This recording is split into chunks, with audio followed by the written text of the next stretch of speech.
si quieres aprender unas buenas bases, creo que algo más compilado te ayuda a depurar cierta forma de pensar que es más fácil que con el interpretado. Porque el interpretado te da tanta libertad que a veces también es contraproducente. En los procesos de entrevista hay mucho bullshit. Gilipollas hay de todos lados. Es más, yo en las entrevistas le digo a los candidatos, puedes usar Google, puedes usar lo que quieras. Si es que en tu día a día vas a usarlo. Siempre es bueno hacer preguntas e interesarte por el puesto. Estamos en una especie de revolución industrial a nivel de programación. Y ahora vamos a pasar de lenguaje de programación a lenguaje natural prácticamente. Y el cómo hablar con la IA es un poco el siguiente nivel en lo que es desarrollo de software. Yo ya te digo, yo creo que vivimos en la época dorada del software. Vamos a necesitar más desarrolladores que nunca, se ha visto.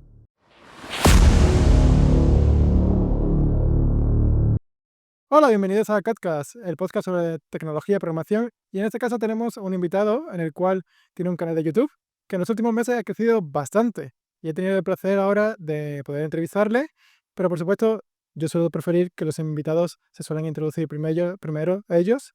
Y así que nada, te dejo, Emilio, que te presentes y así poder pues bueno, contar un poco sobre ti y demás. Así que, pues, dinos que... Genial, pues muchas gracias, Ricardo. Yo soy Emilio Carrión, soy staff en Mercadona Tech, que es el departamento de Mercadona que lleva todo lo que es el comercio online y la venta, pues, desde las aplicaciones hasta que os llega a casa. Y soy staff engineer, que básicamente es un rol que tenemos implementado como un poco de apoyo a los equipos, formación, nos insertamos muchas veces cuando hay temas importantes que tratar.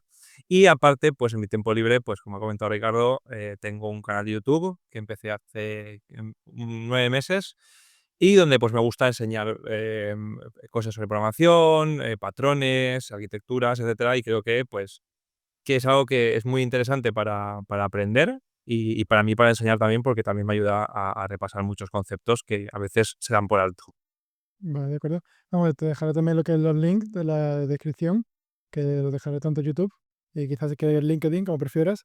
Pero vamos, tú antes del YouTube me contaste que también tenías bastantes seguidores en LinkedIn, ¿no? ¿Cómo viene eso? ¿También estás haciendo educación en LinkedIn? O porque veo que también eres un speaker. Entonces, Sí, cuéntanos un poco más sobre ti, sobre ello. claro, al final a mí todo lo que es formar me gusta mucho. Cuando era pequeño me quería ser profesor, y lo que pasa es que me compré un ordenador y cambié de hobby, por así decirlo. Pero lo que es la formación a todos los niveles me gusta mucho. Entonces, desde hace ya muchos años, pues ya en LinkedIn comparto un montón de cosas que aprendo, escribo posts de un blog que tenía antes, que luego descarté. Y luego ya, pues eso ha ido evolucionando y ha transicionado hasta lo que es formato más modernos, como puede ser YouTube. También intenté un poco TikTok, pero no me gustó tanto. Pero sí, al final es compartir un poco lo que uno aprende y formar al resto de mis compañeros por parte de la empresa, pero también de formaciones internas, como a gente de la comunidad, porque creo que es súper interesante. Pero entonces, ¿tú te has dedicado siempre al tema educativo? ¿Cómo comenzó? O sea, tú veo que también estudiaste tú eres de Valencia, ¿no? Lo que entiendo. O sea, de Valencia estudiaste en la universidad y a partir de ahí encontraste tu primer trabajo y ya te gustó el tema de divulgación. ¿O cómo fue la cosa de... ¿Cómo te dio por empezar a divulgar, vaya, por así decirlo?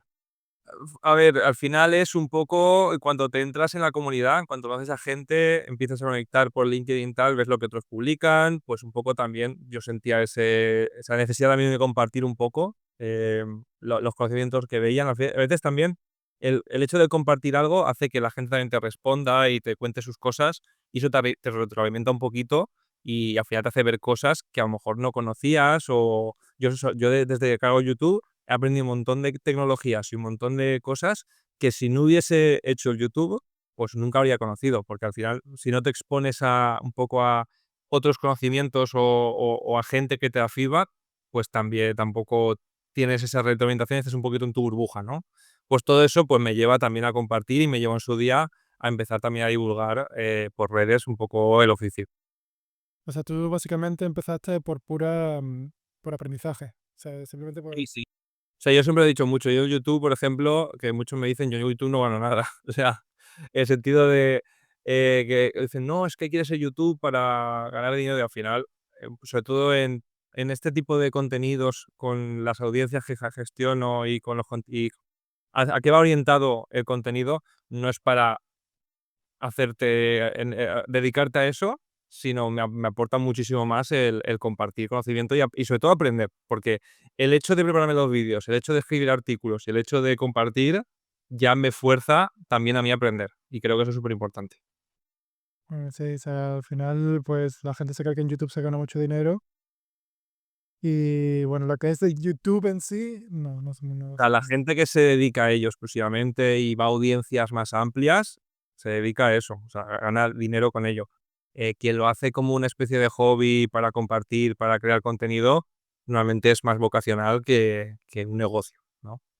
Bueno, y ahora sí, entrando un poco de, porque también me suele gustar, mucha gente que me ve también es junior, y también quizás para saber un poco cómo empezaste en el mundo y demás, porque claro, bueno, no sé si la gente, porque hay gente que me ve de España y hay gente que me ve de Latinoamérica, pero tú actualmente trabajas en una empresa de las más importantes, o en una de las más importantes a nivel de supermercado de España, Ah, pero bueno, no empezaste ahí, ¿no? O sea, ¿cómo fue tus andanzas desde el principio?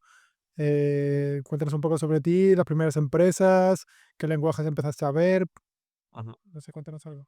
Vale, pues a ver, yo empecé desde mi casa en el sentido de cacharreando, ¿vale? La informática y el software tienen la parte buena de que la barrera económica de entrada es muy, muy baja, porque solo te hace falta un ordenador y ya puedes empezar a crear software y a crear código.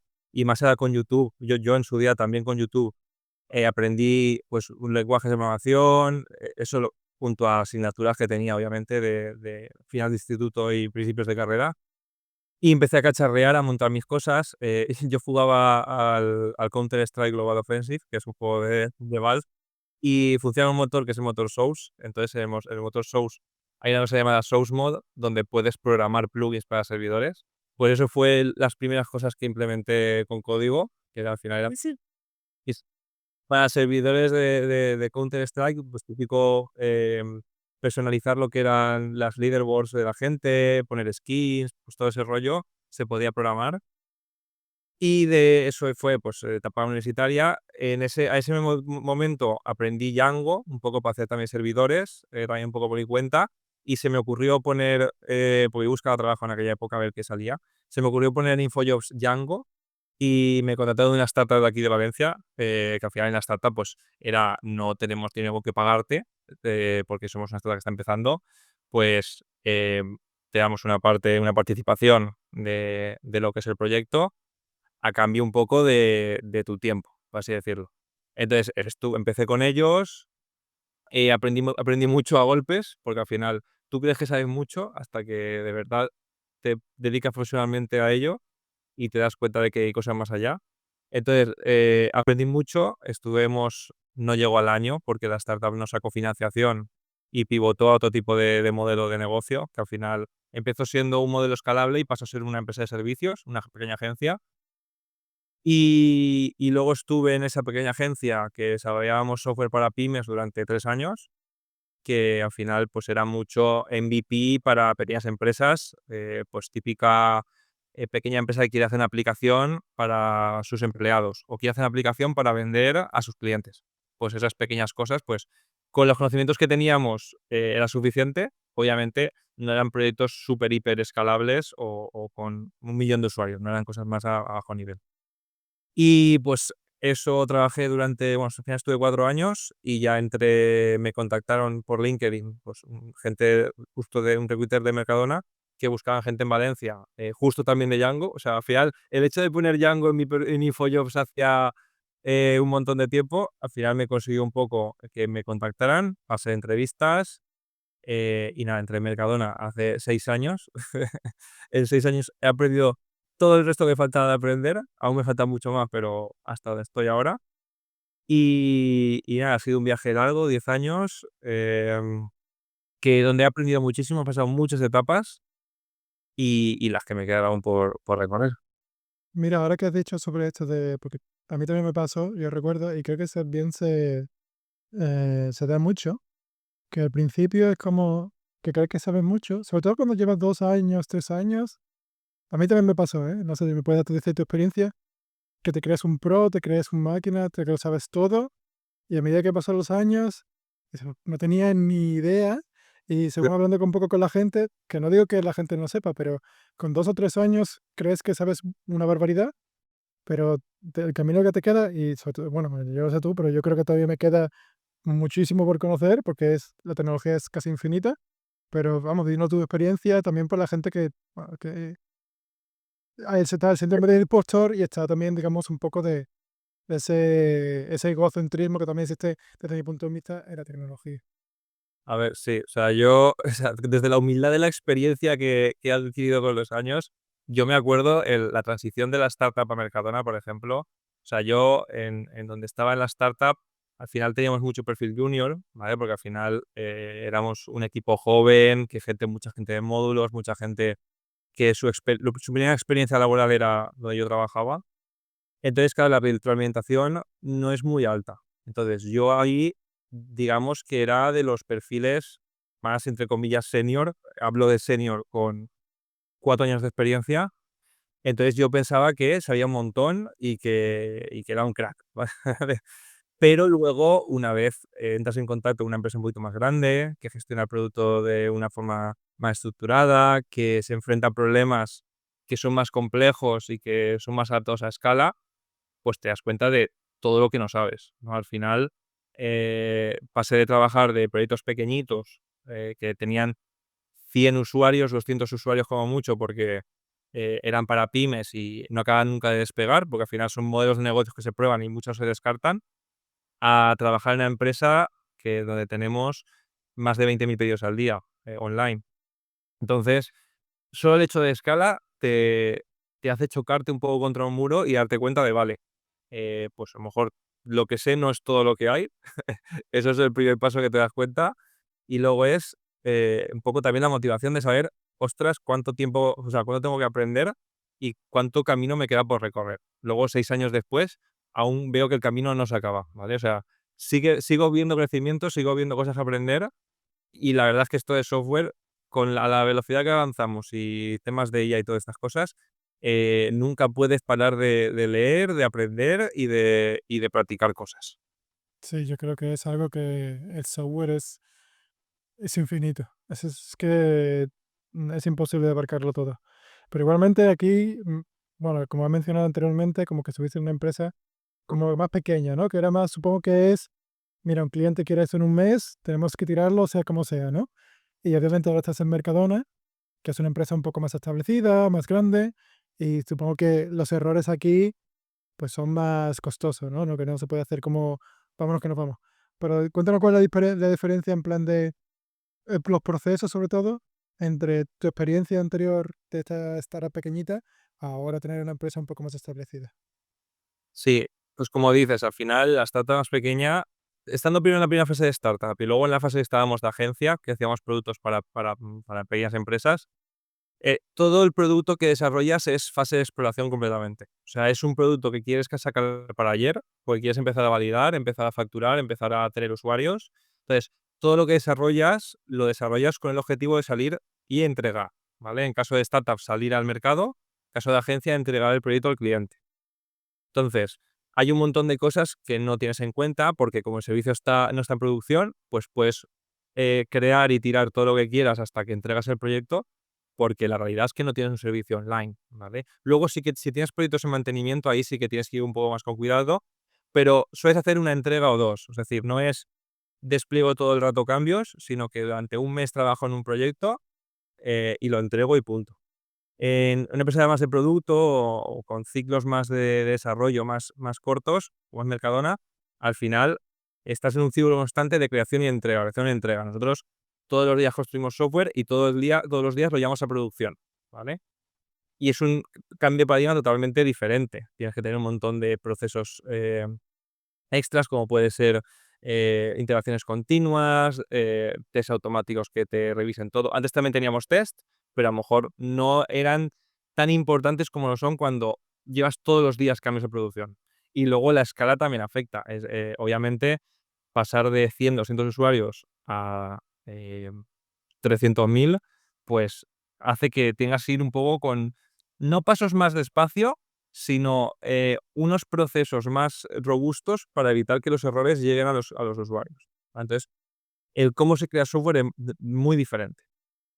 Dentro de Mercadona también creamos software como lo hacía en la agencia de antes, pero son en productos que están empezando o que estamos creando nuevos.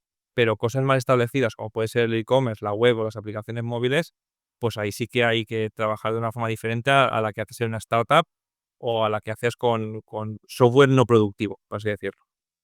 Ujú. Y ahora, porque antes de la charla has mencionado algunos cuantos errores que ha pasado, quizás no pueda para que la gente, porque claro, no todo el mundo tiene también un poco la oportunidad de trabajar en empresas como relativamente grandes, ¿no? Entonces, quizás no puedes contar, si es posible, no sé hasta qué punto, tú ya lo pones los límites, algunos errores que ha pasado por tu vida profesional o quizás incluso en el trabajo que estás ahora, que son muy difíciles de controlar y a lo mejor nos puede dar un poco de, también para que aprendamos un poco de cómo manejar los errores, cómo sé cosas que no son, que son inesperadas, si te parece. Mm. A ver, el caso más típico que empiezas a observar en escala, ¿no? Es cualquier cosa que tengas por mensajería síncrona, es decir, un servicio hace una tarea y envía un mensaje a otro servicio para que la consuma. Cuando empiezas a tener escala, pues esos mensajes empiezan a desordenarse, empiezan a llegar algunos no. Entonces, lo típico de creo un pedido y luego lo edito, me llega primero la edición, la descarto porque no existe el pedido y luego me llega el pedido y lo creo. Pues a lo mejor el servicio de logística acaba de perder una serie de productos. Pues esos problemas hemos tenido así durante mucho tiempo. Es decir, el cómo controlas esos mensajes, las condiciones de carrera que te pueden causar si llegan desordenados, pues es un problema complejo y que yo antes de entrar aquí pues no conocía. ¿Por qué? Porque la empresa que trabajaba antes con 100 usuarios eso no te pasa. O sea, no tienes transacciones, al mismo tiempo, no tienes, flujos que a lo mejor para la mitad y tienes que revertir cosas que has hecho antes, ¿no? Por ejemplo, el patrón Saga, ¿no? Que al final es entre un servicio y otro, si falla el segundo, creas una compensatoria para que revierta lo que ocurrió en el primero. Pues todas esas cosas con proyectos más pequeños no ocurren y son cosas que te enfrentas, ya en escala. O luego cosas más, obtusas, oscuras, como puede ser temas de base de datos, cuando tienes muchos datos y muchos accesos al mismo tiempo, ¿no? Vemos problemas de bloqueos de base de datos, problemas de migraciones de datos que hacen que la base de datos se degrade por el coste que tiene de CPU o de memoria, pues todas estas cosas también. Si no tienes tráfico y no tienes cosas, pues no las aprendes. Una startup no le hace falta, pero yo me acuerdo, por ejemplo, en la startup que donde estaba, que si tú tenías alguna acción de marketing donde gastabas dinero para publicitarte, ostras, pues ya podías garantizar que el sistema fuese bien, porque si te estás gastando dinero para que vengan usuarios, entran tus usuarios y ven un error 500 porque no has tenido en cuenta algo, pues también es importante. Lo que pasa es que en una empresa más grande con más volumen, esas cosas las ves todos los días, no es tanto cosas puntuales. Y ya digo, errores, pues, de todo tipo y de todos los colores. Apagar fugos, en sistemas en crecimiento, pues, todos los días tienes cosas que ese crecimiento hace que, para lo que tenías planeado, deje de dar, ¿no? Tienes que ir ajustando. Sí, eso, lo que acabo de decir de los eventos y demás, que son eventos asíncronos, porque mucha gente dice, no, tengo ya 200 usuarios, ya, microservicios, venga, y todo asíncrono con Kafka, y eso va a funcionar seguramente perfecto. Ajá. Y claro, siempre es como, em, los microservicios están muy bien, Ajá. pero trae una gran complejidad que la gente no, o sea, no calculan, por así decirlo.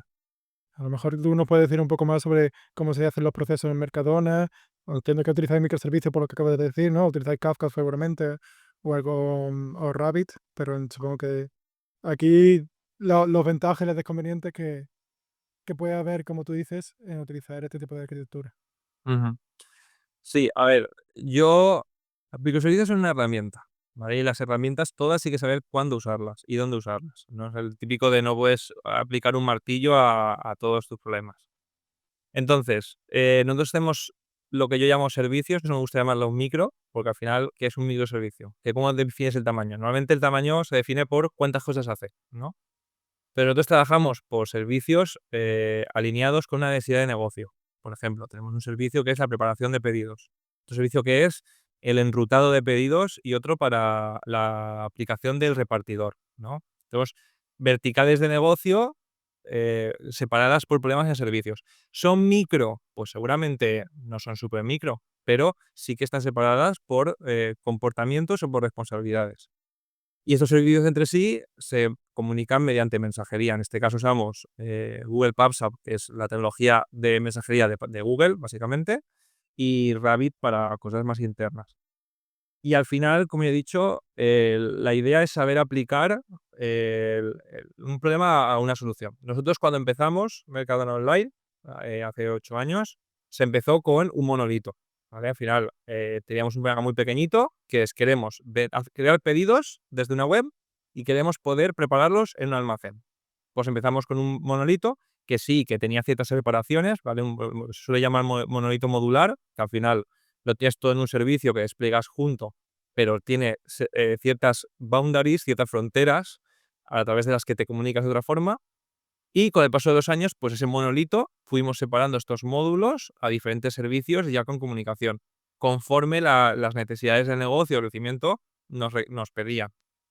¿Cuándo tienes que hacer esa separación? Pues cuando empiezas que cierta parte del producto no empieza a escalar bien, ya sea por latencias, ya sea por el modelo de datos que tienes, ya sea porque tienes a 4 equipos trabajando en una base de código y dices, bueno, pues lo separo en 2 partes porque así trabajan la parte de logística por una y la parte del e-commerce por otra quizás.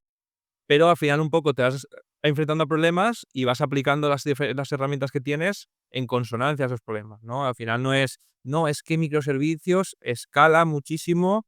O sea, yo tengo una anécdota. Me acuerdo cuando estaba en la agencia, hicimos una especie de producto a una pyme, ¿vale? Y la pyme contrató a un asesor para que diese feedback sobre esto. Entonces, nosotros hicimos un monolito modular, porque era para una startup que, a nivel equipo y a nivel gestión y a nivel todo, era la decisión correcta. Te lo digo, todavía es una decisión mía subjetiva, pero es que no necesitaban algo más complejo para resolver su problema. Y claro, el asesor que encontraron dijeron: "No, es que esto no es escalable, porque es que, esto debería tener microservicios y usar Mongo en vez de Postgres, porque Postgres es una tecnología anticuada, Mongo es lo que ahora se está implementando y tal". Y es como, a ver, estás diciendo, me estás aquí soltando un poco de bullshit, en el sentido de, porque microservicios suene bien, no significa que es la solución a todos los problemas. Microservicios hay que implementarlos, fatal. Y hablamos de una startup que tenía un equipo técnico de 3 personas. Entonces, si tienes un equipo de 3 personas, que una además es frontend, que tampoco va a tocar mucho lo que es el backend, aunque seáis, cross-funcionales, pues lo ideal a nivel gestión día a día y complejidad es que lo tengas todo en el mismo sitio y no te preocupas que si mensajería, que si barreras de consistencia, que si transaccionalidad distribuida, todos esos problemas no te enfrentas. Pues nada, nos dijeron: "No, es que nuestro asesor nos ha dicho que no habéis hecho microservicios, ¿cómo puede ser?". Pues a lo mejor es que no necesitáis microservicios en el momento en el que estáis ahora mismo. Sí, yo creo que es de crear el software perfecto desde el principio. Por eso ni siquiera después de 10 años el software perfecto existe, desde mi punto de vista. Y ya aquí tengo curiosidad, porque claro, tú ahora has dicho que eres staff engineer, ¿no? A ver si me puedes definir qué es un staff engineer, se Sí. diferencia entre un senior backend engineer o senior engineer, o otros roles como puede ser bueno, de todo el tema de ingeniería, de todo el tema de tecnología, de programación. Te dedicas y qué haces. Sí, perdón. Sí. El problema de Staff Engineer es que es un rol que depende de la empresa donde lo mires, lo implementan de una manera, ¿vale? Sí. Porque hay empresas que lo ven como el siguiente paso a senior en cuanto a una escalera de responsabilidad y de seniority. Hay otras empresas que es un rol, más de apoyo, ¿vale? Entonces, depende de dónde preguntes o a quién consultes, te voy a decir una cosa. Yo te voy a explicar cómo lo hemos implementado nosotros y por qué de este rol. Al final, para nosotros, un staff engineer es un rol que trabaja, transversal a una serie de equipos, versus a un senior que trabaja dentro de un equipo. ¿Por qué esa diferenciación? Porque al final la persona que trabaja dentro de un equipo tiene un foco, que son los objetivos de ese equipo, tiene un contexto, que es su producto y la parte del negocio que trabaja, y es a lo que tiene que estar focalizado y a lo que tiene que dedicar sus esfuerzos. Mi rol, que es el de staff, es más transversal.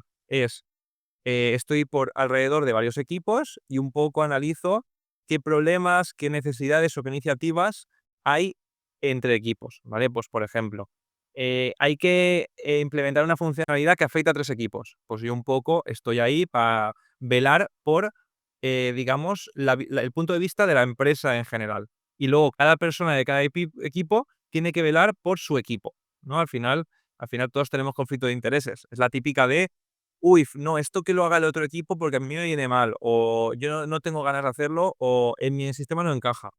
Pues ahí el rol de staff es donde entra un poco a buscar qué es lo mejor para todos y no qué es lo mejor para mi equipo, ¿sabes? Y ese balance entre lo que quiere la gente entre los equipos y lo que busca staff a nivel transversal, pues hace que un poco se hagan contrapeso entre ellos, ¿no? Y se llegue a una solución correcta. Luego esto viene muy acompañado de acompañamiento de equipos, de formaciones. Yo hago formaciones también tanto a nivel individual como a nivel equipos para elevar un poco los perfiles y para también em, enseñar pues, nuevas tecnologías, nuevas metodologías, etcétera. Y luego también en temporadas de meses también estoy integrado en equipos cuando nos enfrentamos a problemas o bien que afectan a varios equipos, hay que cambiar la comunicación entre dos equipos, pues yo me meto en uno de ellos, también un poco a empujar, o frente a problemas un poco más técnicos. También depende del staff, pues suele tener un arquetipo u otro. Pues si sabes mucho de una tecnología, a lo mejor pues ciertos problemas te enfrentas tú junto al equipo que esté teniendo el problema, ¿vale? Al final, también staff es que es un punto, suele ser staff quien ya tiene una seniority alta, porque al final le permite tener esta visión más completa y aportar valor a ese nivel. Claro, pero aquí me dice que tiene más como un rol de transversal de diferentes equipos. Sí. Pues me ve más indicado que es como que también tienes un poco gestionar las personas. Pero No, entonces, no gestionar personas, gestionar las decisiones técnicas. Al final, desde cada staff está en lo que es la rama de individual contributor, que no es la de management, que es yo no gestiono personas, un poco intento velar porque las decisiones técnicas que se toman a nivel de empresa son buenas a medio y largo plazo y están ligadas con el negocio. Entonces, es lo que he dicho, al final un equipo tiene unos objetivos de equipo y va a focalizar esos objetivos. Pero a lo mejor ciertas decisiones que toma como equipo no son lo mejor a nivel empresa. Por ejemplo, hemos decidido usar esta tecnología porque nos viene bien ahora mismo, porque nuestro compañero que tal viene de otra empresa y dice que es súper guay. Vale, pues a lo mejor a nivel empresa no tiene sentido montar esto así, porque el día que este equipo se desmonte o el día que el otro equipo quiera utilizarlo, pues a lo mejor no le va a servir, porque no pensar una solución que nos sirva a todos. Pues ese tipo de iniciativas es un poco lo que intentamos optimizar a nivel organización. entiendo. O sea, lo que haces es velar porque, digamos, lo que es el producto Ujú, sea digamos, medianamente estable. ujú. Sí, mantenido a largo plazo, que se alinee con el negocio, que se alinee, perdón, con el momento actual de la empresa, con el equipo que tenemos y un poco mantener bajo cierto control lo que son las prácticas dentro de la organización, ¿vale? Evitar, o sea, al final cuando llegas a cierto tamaño, em, requiere el tipo de empresa y su funcionamiento un poco más de, no control, porque no es control, sino acompañamiento en las decisiones, ¿sabes? Al final, porque muchas veces no es tanto porque un equipo quiere hacer algo porque quiere, es porque no sabe que otro equipo ya ha resuelto ese problema de una manera concreta. Entonces, ¿para qué vas a volver a reinventar la rueda cuando esto a nivel organización ya lo hemos resuelto? Pues ese conocimiento transversal también es un poco lo que aportamos.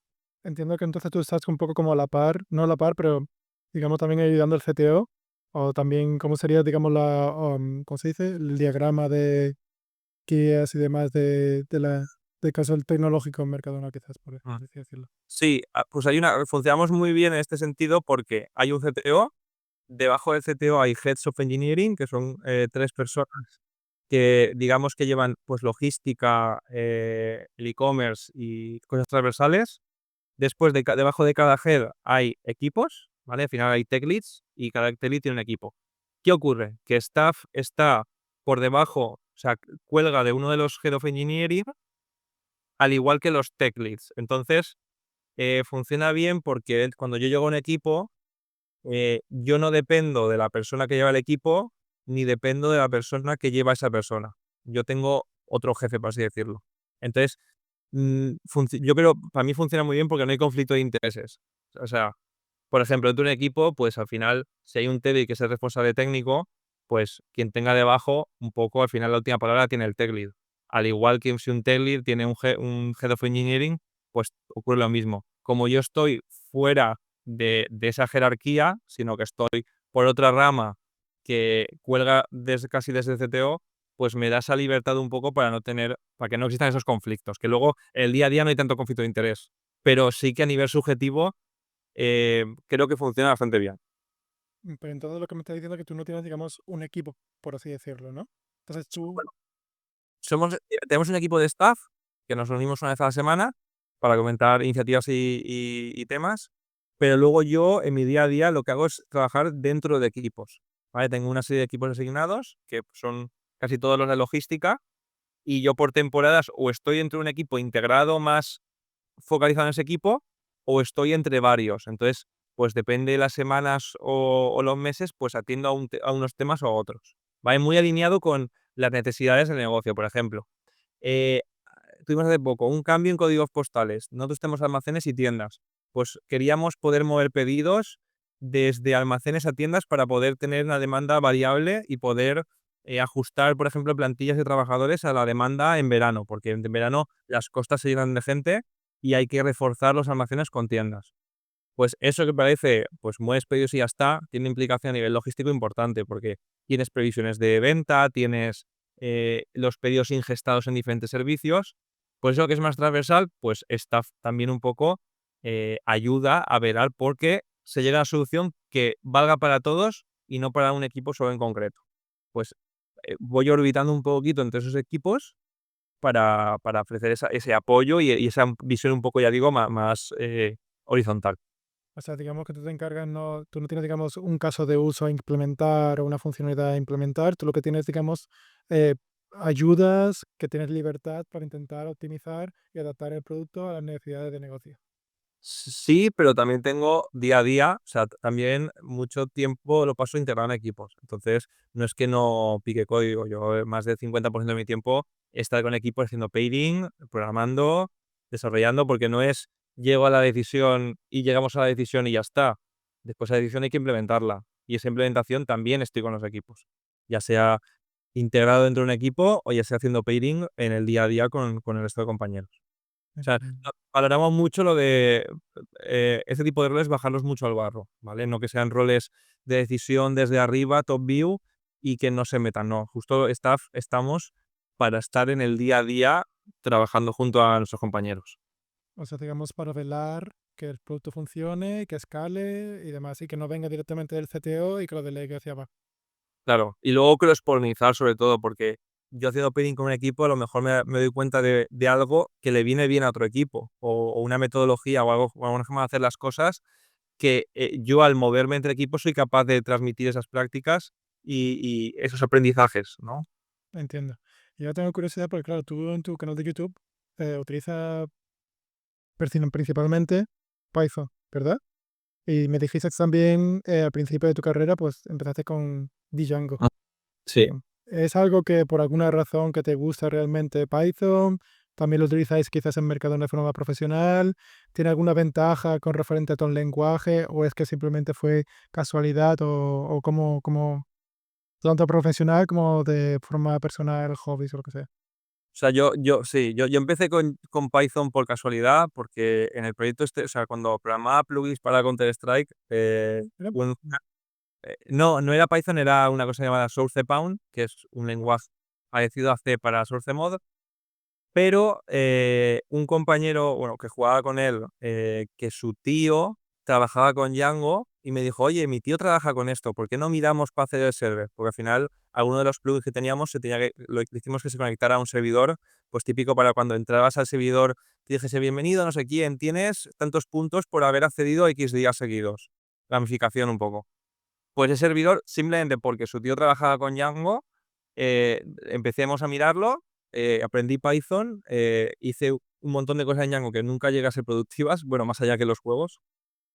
Y ahí luego, claro, lo puse en InfoJobs, la startup me contactó porque ellos ya tenían una parte hecha en Django y justo necesitaban a alguien. Entré en la startup en Django, trabajé con Django y luego de Mercadona me contactaron porque también tenían un montón de servicios en Django y buscaron básicamente en LinkedIn Valencia Django y salí yo y por eso me contactaron. Entonces, por una casualidad que fue esa, 10 años después sigo programando en Django, no tanto en Django hoy en día, porque ya hemos pasado a tecnologías como FastAPI y SQL Alchemy, pero sigo trabajando en Python. Y al final Python me parece un lenguaje perfecto para que la gente empiece por la curva de aprendizaje que tiene. En el sentido de, al ser un lenguaje de scripting y la posibilidad de hacerlo no tipado, te permite decir A igual a 4, print A más A y que te dé un 8.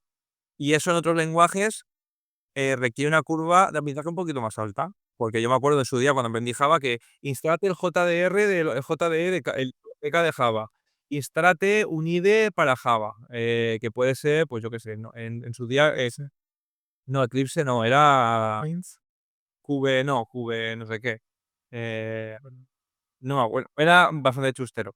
Y solo el hecho hasta poder escribir la primera línea, pues con Python creo que la curva, o sea, yo sí tengo que enseñar Python a mis primos o a quien sea, cojo un terminal o cualquier cosa, me da igual dónde, y en 2 minutos les puedo poner a programar. Y eso está muy bien a la hora de aprender. Sí que es verdad que creo que aprender con un lenguaje tipado te ayuda a aprender mucho mejor sobre software y desarrollo, ¿vale? Entonces, como primer contacto, Python está muy guay. Si quieres aprender unas buenas bases, creo que algo más compilado te ayuda a depurar cierta forma de pensar que es más fácil que con el interpretado. Porque el interpretado te da tanta libertad que a veces también es contraproducente. sí, es cierto que Python, sobre todo, sí, creo que, no sé si lo vi una vez o algo, que entre Ruby y Python suelen ser los lenguajes más fáciles de aprender por los que comienza. Y Porque están, JavaScript. También es JavaScript. ¿Por qué está en uso JavaScript? Porque se usa en web primero, esa es la razón grande, pero PHP también, por eso también PHP se usa mucho. Pero también porque al ser interpretado y al ser de un lenguaje de scripting, por así decirlo, es que escribir tus primeras líneas y ver un resultado por pantalla es que es súper súper rápido. Y luego que tener menos restricciones a nivel tipado y estructura hace que sea mucho más fácil que algo funcione a pelearte contra los primeros errores de compilación que a lo mejor tienes cuando empiezas con Java Coding o Go, cualquier cosa que sea un poco más compilado. Ay, me da error, falta no sé qué y no compila. Pues eso hace que el scripting, que simplemente muchas veces se lo traga y ya está, hace que la curva de primer contacto al menos sea más leve.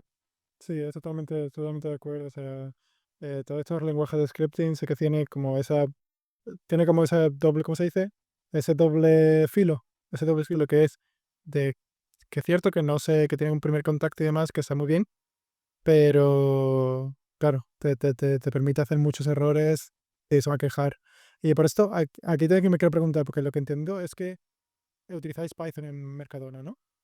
Sí, así es. Sí, el 90 y mucho por ciento lo tenemos con Python. Y aquí tengo una pregunta, porque yo he hecho incluso, realicé un vídeo hace poco sobre Python y Java, y me sorprendió bastante lo lento que es Python, la verdad. Ey, Y de aquí, perdón, y de aquí la pregunta, o sea, ¿cómo lo gestionáis, digamos, en Mercadona? Porque claro, al final tenéis que escalar, y si ya ni siquiera lo que es la arquitectura, sino el lenguaje te limita, ¿cómo solventáis eso? Servicios web, el performance de los lenguajes nunca va a ser un cuello de botella. Casi siempre lo es la base de datos. Porque como al final no son procesos con uso de CPU intenso, sino que son pues, ejecutar la request, lo más intenso que tienes a nivel CPU es serializar datos. Da igual el lenguaje que uses, sí, vas a tener a lo mejor el doble de pods si usas Kubernetes, pero no es un limitante a nivel escalado. Muchas veces vas a llegar a límites más por base de datos, por índices de las tablas y cosas, que por el propio servidor de web en sí. Nosotros, ya digo, o sea, Python es un lenguaje lento, puede que sea incluso 20 veces más lento que Java, pero como no tenemos trabajos intensos de CPU, porque gestionar request no lo es, al final, ya digo, no tiene un impacto que te limite a la hora de escalar. ¿Vas a pagar un poquito más por servidores? Pues seguramente. ¿Vas a pagar un poquito más por la memoria? Pues a lo mejor, pero no es limitante para nada. O sea, al final gastan mucho más dinero en empleados si no saben la tecnología que en lo que te puedes gastar en servidores. Entonces, si tienes un equipo de trabajo en Python, pues si se plantea vamos a mirar a otro lenguaje por por ahorrarnos coste de infraestructura, no merece la pena. Migrar alguna parte pequeñita sí, ¿vale? Es decir, pues migro una parte de infraestructura clave que es el load balancer o el middleware que me calcula los usuarios o lo que sea.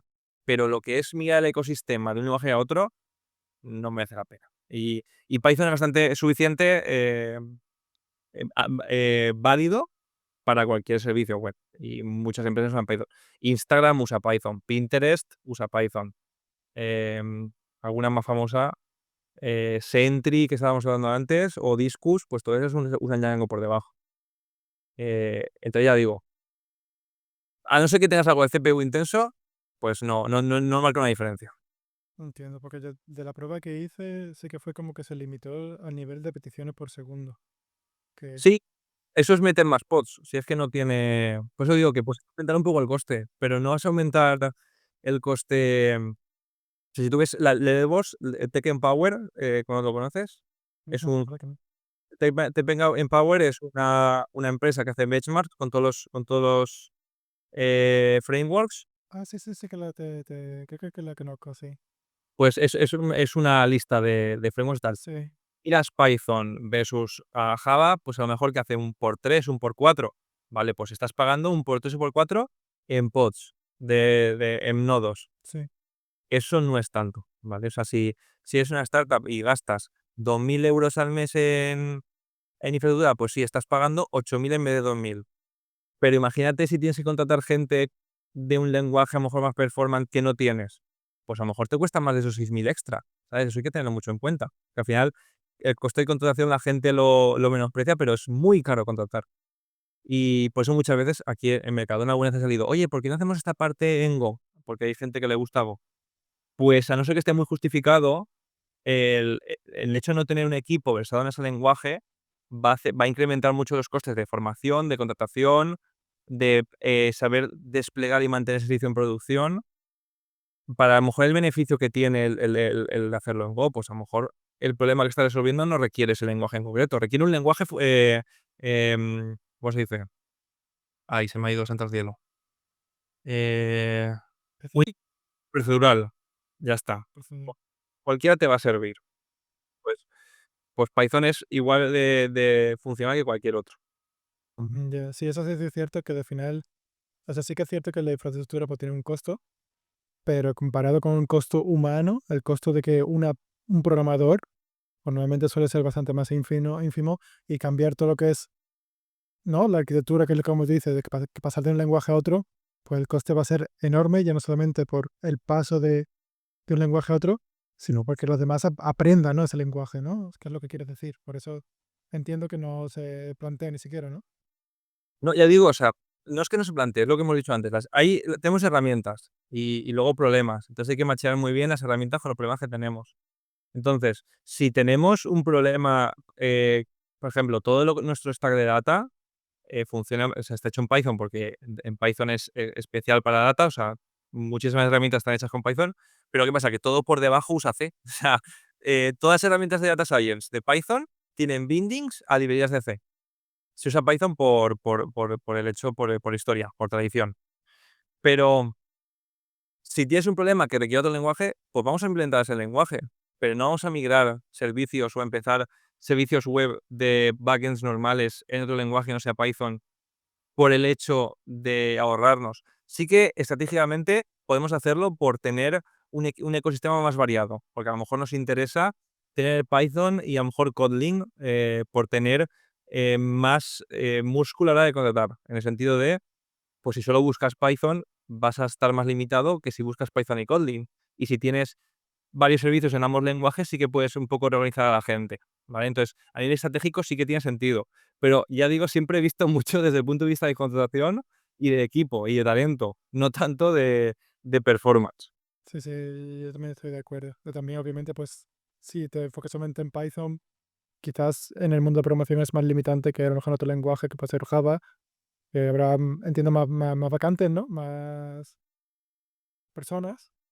Que se, Aunque sí, a ver, hay tres. más que, O sea, yo lo que he visto es que tienes tres grandes ecosistemas y luego por otro lado tienes PHP, pero PHP lo que pasa es que hay mucha gente que viene de temas de WordPress y tal. Entonces, sí que es verdad que hay Symfony y todas estas cosas, pero es como otra parte. Pero lo que es Python, Ruby on Rails, bueno, digo ya tecnologías, Django, Ruby on Rails, Spring Boot y el ecosistema de JavaScript, que puede ser o Express o similares, es un poco como lo que domina el mercado. Entonces, en Django tienes Python, en Spring Boot vas a tener o Kotlin o Java, en Ruby on Rails pues es Ruby, y luego JavaScript pues tiene que, pues la gente que hace Node puro, la gente que te hace con Express cosas, la gente que a lo mejor viene de frontend, se ha pasado a backend y ha usado el mismo lenguaje por familiaridad, y esos 4 bloques gigantes dominan la industria. Luego ya digo que tienes PHP y hay muchas empresas que trabajan con PHP, como pues Symfony y Laravel,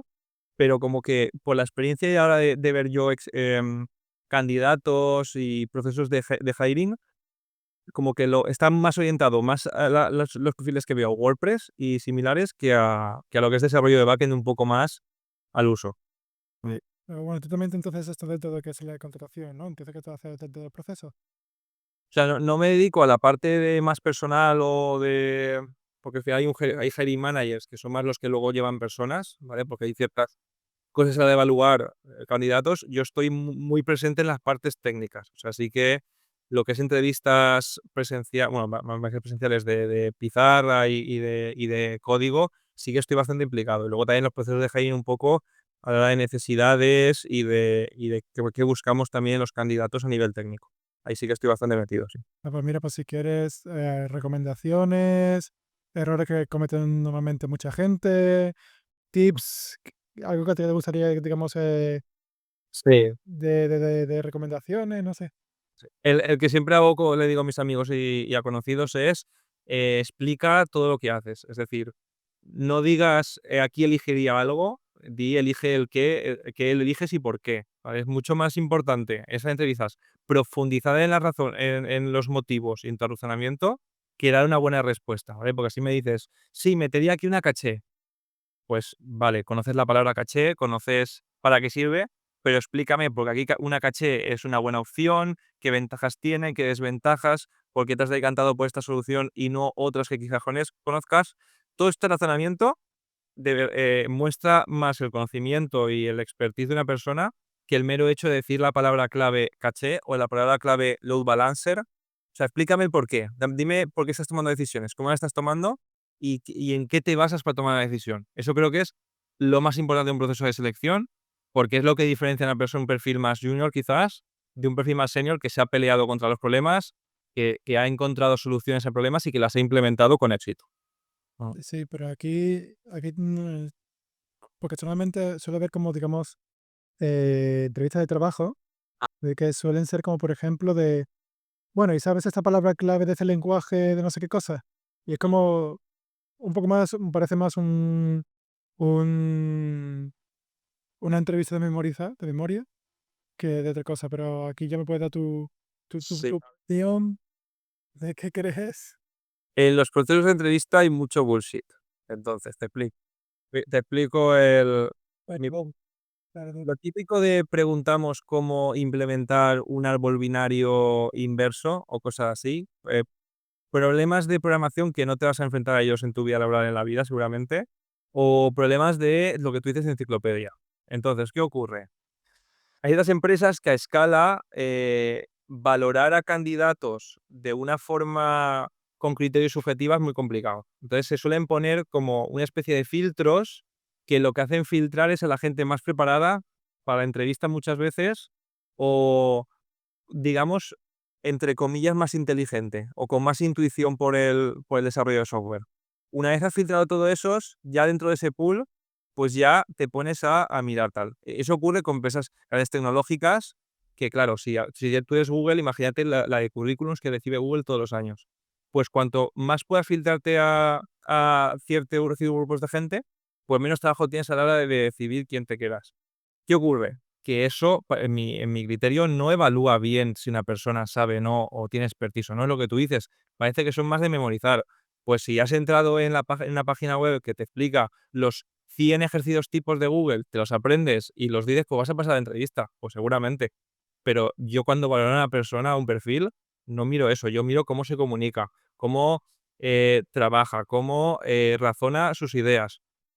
Entonces, nuestras entrevistas aquí en Mercadona, y si yo tuviese que hacer un proceso, sería así. yo no te voy a decir implementame un algoritmo de búsqueda o recorrer un árbol, ¿sabes? Al final es, siéntate conmigo en una silla, vamos a implementar aquí una cata de código o un ejercicio y ves contándome qué piensas o cómo afrontas el problema. Creo que de ahí extraigo mucha más información de que si me viene una persona y me sabe implementar un algoritmo. O sea, un algoritmo no me sirve de nada, ¿por qué? Porque yo, pensando en mi día a día, no recuerdo la última vez que implementé un algoritmo con estructuras de datos complejo. Porque al final, cuando desarrollas backend o cuando desarrollas un producto, quitando puntos muy claves, que seguramente va a ser un equipo de data science quien te va a hacer el trabajo gordo, pues no hace falta ese tipo de habilidades. Entonces, el cómo desarrollar software que sea mantenible, que sea robusto y escalable, es mucho más importante que te sepas cómo usar justo la funcionalidad X de un lenguaje. Es más, yo en las entrevistas digo a los candidatos, puedes usar Google, puedes usar lo que quieras, si es que en tu día a día vas a usarlo. A mí me da igual que Mira, busques en Google cómo hacer algo. Em, Explícame cómo lo haces y ya está. Sí que estamos limitando un poco el tema del uso de Copilot, más que nada o sea, yo me diría uso Copilot, no me importa que una persona lo use en sus entrevistas, pero sí que en la experiencia, antes lo permitíamos, nos hemos dado cuenta que cambia un poco la dinámica de la entrevista y hace que no podamos sacar tanta información del candidato como si él se enfrenta al problema sin Copilot. Entonces, ¿puedes explicar eso un poco mejor? No lo llego a entender. sí, al final Copilot muchas veces te genera código muy rápido y autogenerado. Y claro, ahí si un candidato acepta ese código, ya no evalúas el cómo se enfrenta el problema, sino evalúas cómo revisa el código que ha generado el LLM, ¿vale? Entonces, Entiendo. no es porque has hecho esto así, sino porque has tomado esta opción que te ha dado el LLM directamente como buena, ¿vale? Y eso cambia el tipo de conocimiento que estás evaluando sobre el candidato. Entonces, a mí me interesa mucho más el que seas capaz de plantearte una serie de opciones, sacar trade-offs de esas opciones y tomar una decisión informada a partir de esas opciones. Con Copilot suele parecer al revés, partes de una opción ya tomada y evalúas si es buena o mala. Pero yo en el día a día, eh, la mayoría de problemas a los que te vas a enfrentar y a la mayoría de decisiones que tienes que tomar, es el primer proceso, el decidir qué opciones tienes, hacerte ese abanico de posibilidades, analizar cada una de ellas con ventajas y desventajas y ser capaz de tomar una decisión con criterio. Y esa parte, si usamos Copilot de las entrevistas o si permitimos que los candidatos lo usen, nos hemos dado cuenta que degrada un poco el feedback que obtenemos de ellos y la información que obtenemos del candidato. Y para hacer un proceso eh, homogéneo, porque no todos usan Copilot, y más justo y más claro, pues preferimos que no lo utilicen. Buscar en Google, por ejemplo, si no saben dónde acuerdas cuál es la palabra X en Python para hacer X, oye, búscalo, que no hay problema, ni quita puntos, ni nada.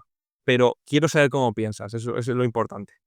Aquí hay una cosa que has dicho que yo creo que mucha gente también en las entrevistas lo olvida un poco, por lo menos a la hora de prepararse, y te lo voy a recordar si eso, porque claro, has mencionado sobre cómo es la persona, cómo se comporta y demás, y creo que mucha gente que ya me puede dar tu opinión, que obviamente pues, aunque tú te evalúas más, digamos, lo que he entendido más técnico, Ajá, pero obviamente lo que yo entiendo es que obviamente tú quieres a alguien, ya no solamente que sea bueno técnico o lo que sea, sino tú digas, oye, yo con esta persona puedo tener 2 palabras, ajá. o me va a insultar, me va a hacer, ¿no? O sea, voy a tener un feedback que pueda poder hablar, Ya. hay una comunicación.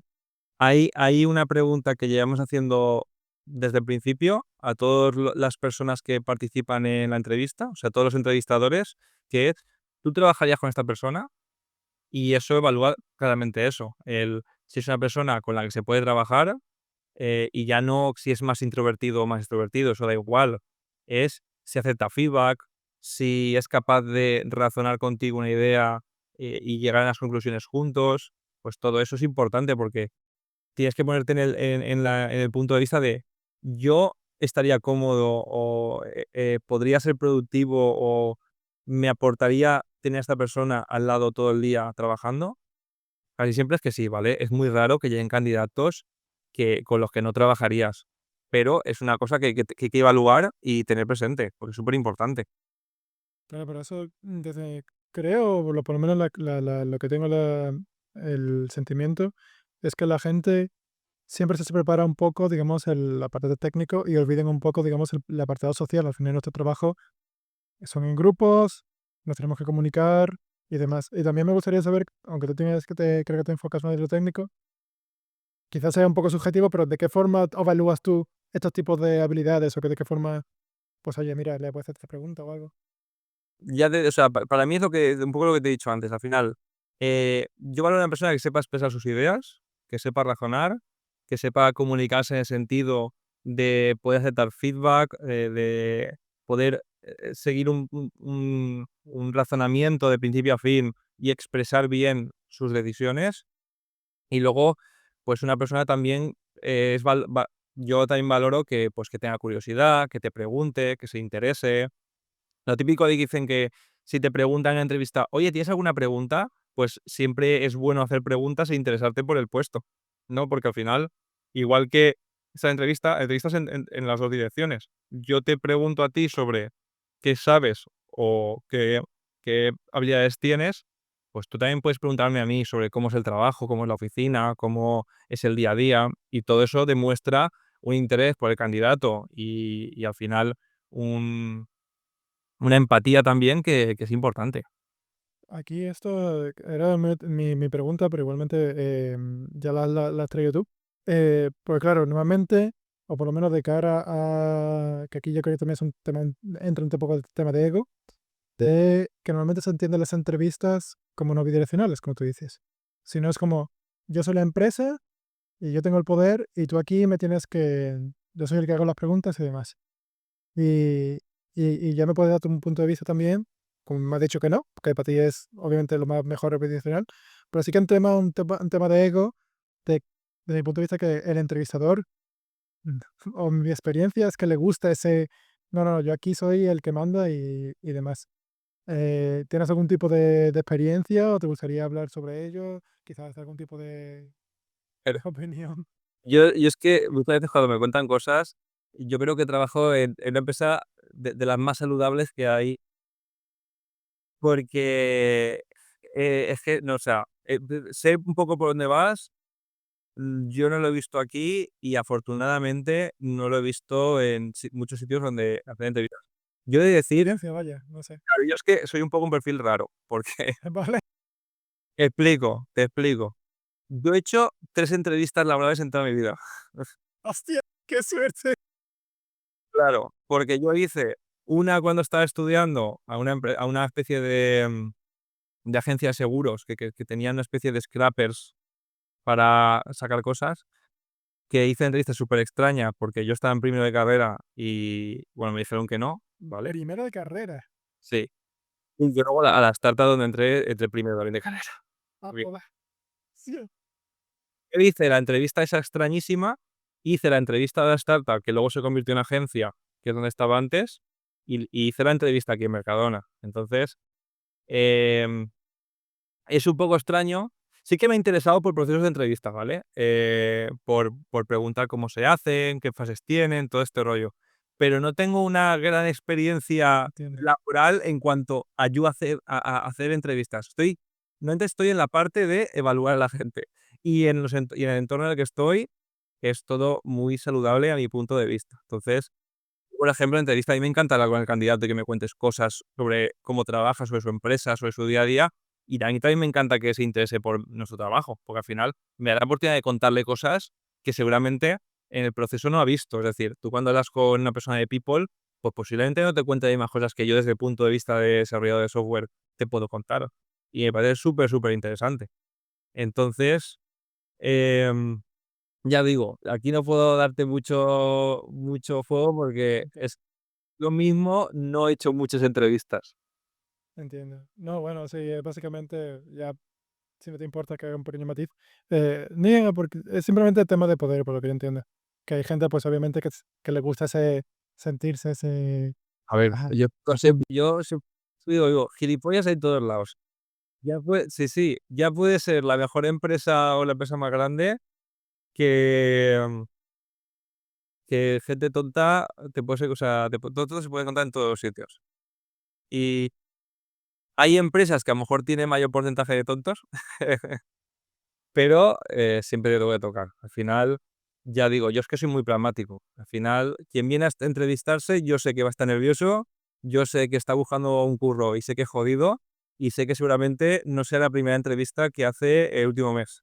Entonces, intento siempre buscar que tenga la mejor experiencia posible, que se sienta lo más cómodo, porque cuanto más cómodo esté, más va a poder demostrarme que lo que sabe, ¿vale? Entonces, yo además que normalmente yo entro en entrevistas, de perfiles más altos, o sea, suelen llamarme cuando hay un poco que apretar. Entonces, yo cuanto más relajado esté la persona, pues más voy a ser capaz de analizar con más profundidad qué es lo que sabe. Porque hay una persona que está nerviosa y que no acaba el ejercicio por tiempo o que empieza a darle vueltas a algo porque piensa que si lo hace mal voy a castigarle, por así decirlo, en la evaluación, pues no me ayuda a mí a valorar de forma completa el perfil. Entonces, le digo, cuanto más cómodo esté y cuanto mejor se sienta en la entrevista, pues mejor para él y mejor para mí. Sí, sí, sí, yo estoy totalmente de acuerdo. Pero bueno, por suerte, por desgracia, no todo el mundo es así, entiendo yo. Yo sí. O sea, o sea, también me cuentan cosas mis colegas de experiencias y cosas, obviamente. Pero, ya digo, tontos hay en todos lados. Y ojalá todos tuviesen un poco también miramiento y empatía por el entrevistado, ¿no? Ujú. Si quieres, también tengo curiosidad un poco más con tu faceta de divulgador, ¿no? Que también eres speaker, ¿cómo se diría en español? Hablador. Eh, eh, Ponente eso. ponente. También eres ponente en diferentes eventos y además tienes una pequeña, aunque sea interna, según lo que tengo entendido, que lo gestiona el Mercadona un poco, pero también tienes como un meetup, ¿no? ¿Cómo se diría? ¿Conferencia? ¿Un meetup? No sé cómo sería. Sí, un meetup mensual. Sí, sí. A ver, sí. Un poco más y que nos cuentes un poco la experiencia de, bueno, cómo llega a ser un speaker, qué significa eso, qué tipo de a lo mejor de ponencias das, y ya vamos a luego si quieres pasamos al todo a lo que es el meetup y pasamos un poco más sobre el tema de ese, ¿te parece? Vale, vale, pues básicamente todo esto es porque me gustan los araos. O sea, me gusta complicarme la vida, me gusta. Tengo una faceta de organizador, o sea, me gusta montar cosas, tanto a nivel de producto digital como a nivel eventos. Entonces, pues siempre tengo la espinilla de estar haciendo cosas. Y eso se traduce en, por un lado, organizar eventos y por otro lado, asistir a eventos. Entonces, un poco más las ponencias, ser speaker y tal. Pues al final, yo me gusta, como ya te he dicho antes, contar cosas, enseñar, comunicar. Entonces, pues durante todos los años envío charlas a conferencias, ¿vale? Entonces, envío a varias charlas que tengo preparadas y pensadas y que me gusta hacer, y pues de vez en cuando tengo la suerte de que me cogen alguna. Entonces, al final, una charla es, te cogen la charla, vas a la conferencia que sea y pues tienes unos 40, 50 minutos para contar sobre el tema que has enviado, pues todo lo que quieras. Yo como tengo un montón de ejemplos del día a día, un montón de experiencias que compartir, pues me puedo pasar hablando 3 horas si quiero. Y luego también disfruto mucho el ecosistema de conocer mucha gente, conoces gente de otras empresas que te cuentan cómo trabajan, que te cuentan los proyectos a los que se enfrentan. Y a mí todo eso, pues me hace una retroalimentación y aprendo un montonazo de cosas que si estuviese yo en mi casa no aprendería. Entonces, es un poco la base de ir a eventos. Luego, organizar eventos, pues ya digo, me gusta montar saraos. En Meetup lo empecé con un compañero hace 3 años y la idea de hacer un meetup mensual para gente que trabaja en producto digital, tanto ingenieros como product managers, como product designers, y que empezó la primera edición siendo un poco por nuestro lado. ¿Qué pasa? Que como lo hacíamos en la oficina de Mercadona y tal, al final Mercadona dijo: "Oye, pues, lo integramos en nosotros, si os parece bien, lo gestionamos como un evento que monta la empresa". Nosotros, perfecto, porque al final, mucho tema burocrático y organizativo, el hecho que lo lleve la empresa, pues lo hace mucho más sencillo, tema de, el sitio, la merienda que traemos, porque tenemos merienda, etcétera. Y eso pasó un año, hicimos un evento más grande que llamamos La Vertical, que ya eran un evento de 200 personas y el hecho de sí, el hecho de estar en Mercadona me hizo muy fácil, porque, ¿qué pasa? Aquí en Valencia Mercadona tiene un auditorio, porque, Mercadona tiene Lanzadera, que es bueno, no Mercadona, es patrón de Lanzadera, que es una aceleradora de empresas, y hay un auditorio muy grande. Pues tema auditorio, tema catering para 200 personas, pues todo eso, pues lo puso la empresa, obviamente. ¿Y Y eso en Mercadona? os organizábamos nosotros, pero bueno, nosotros, empleados de Mercadona, voluntarios que decidieron, pues queremos participar en esto, y yo y mi compañero, que fuéramos los que empezamos el meetup, pues montamos esto. Entonces, estuvo muy guay, vinieron 200 personas, 5 charlas, tuvimos almuerzo, pues estuvo muy guay. Buenísimo. No hemos vuelto a repetirlo porque es un trabajo tremendo, o sea, Ahí. ya te digo, o sea, yo me acuerdo, yo gestioné, porque le poníamos el desplazamiento y el hotel a los ponentes. Y eran 5 ponentes más acompañantes. El fin de semana que está la foto, la final del Mundial de MotoGP a 20 kilómetros de Valencia. ¿Qué pasa? Que nosotros no sabíamos que estaba la final del Mundial de MotoGP aquí, que es todos los años, por cierto, yo no lo sabía, me enteré ese año. ¿Se disparó el precio de los hoteles o cómo? Se disparó los precios de los hoteles, luego los hoteles nosotros los pillamos por una especie de agencia de empresa, entonces, claro, ningún hotel entraba en política de empresa, tuvimos que gestionarlo por fuera.